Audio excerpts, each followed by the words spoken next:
$36 million an hour in interest from the American people.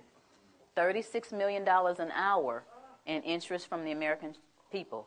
My children, my two children, were born $86,000 in debt based on the national debt.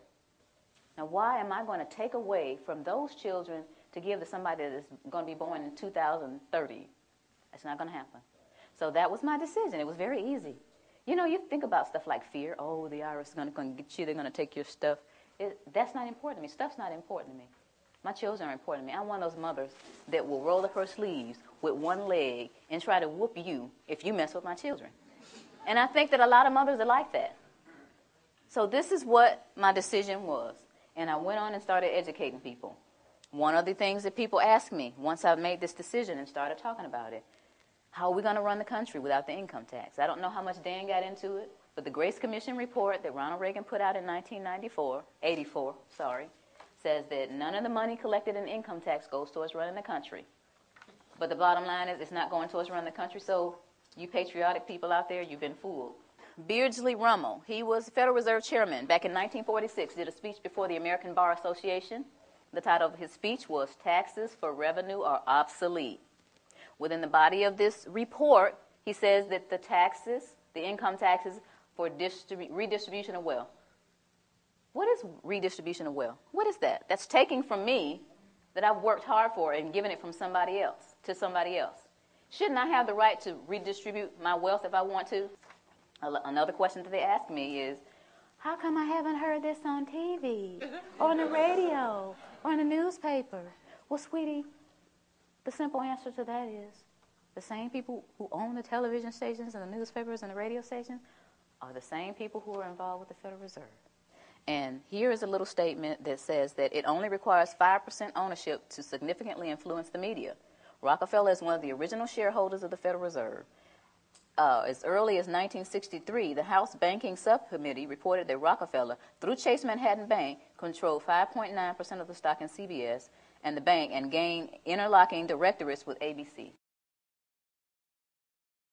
I went all the way through high school, all the way through college, all the way through testing for the CPA, and all this IRS training and didn't hear about any of this.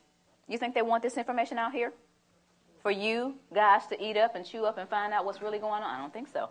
Now, another one. Why don't we just tell our elected officials about this? And to make a really long story short, the We the People Foundation, the same people that put out this ad, put together a hearing. And these 40 researchers were going to ask the IRS and the DOJ these questions, and we're going to have this big meeting in Washington called the Truth and Taxation Hearings, okay? So we got together with 537 questions. So we sent them the 537 questions so they could research and have the answers, and what did they do? They reneged on coming. They signed off on it, but they reneged on coming. So you all didn't get to hear the truth. We went on and had the hearings anyway, put it on CD, marched around Washington, giving it to all 535 congressmen and senators. Please look at this information. We got stupid responses back like, thank you for visiting our offices in Washington. The next time you come to Washington, please visit us again. They don't care. Your presidents don't care. Another one that they ask me, or they'll say something like, well, this just sounds like it's some kind of conspiracy theory. Y'all hear that a lot? Okay. Well, tell me this. What's the difference between a conspiracy and a strategy? Don't you understand that this is all by design? All this black, white stuff.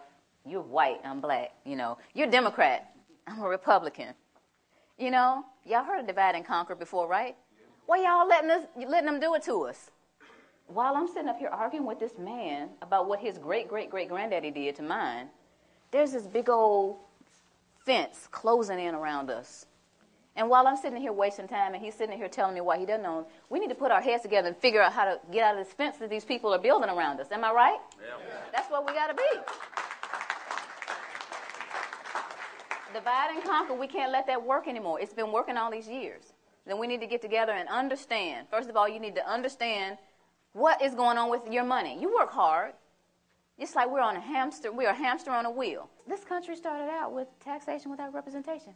Where are we now? How did we get back to where we started? We got lazy and comfortable. Get out your comfort zone. I never tell people to file a tax return. I never tell them not to file. I never tell people to pay taxes, and I never tell them not to pay. What I tell people is to do your own research, do your due diligence, and decide whether or not you're going to be a slave or get off the plantation. That's your choice. So in essence, you're wasting time. As long as you continue to feed the monster's going to grow. They're going to laugh in your faces. Any kind of cause that you have, anything that you're trying to do in your life concerning getting things back on track with our country, the way it's supposed to be, you're going to get laughed at because you continue to give them the money to do whatever it is they're doing to us. A lot of people don't care. A lot of people get the money taken out of their checks and they actually think they're getting, oh, I get back $3,000 every year. They don't take anything from me. I say, sweetie, look at your W-2. They took $14,000. They gave you back $3,000 of your own money. Oh.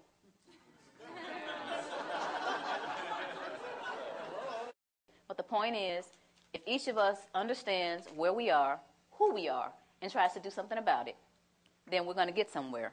This is a great country, but it's off track. And who's going to get it back on track? Yeah. Thank you. Thank you all.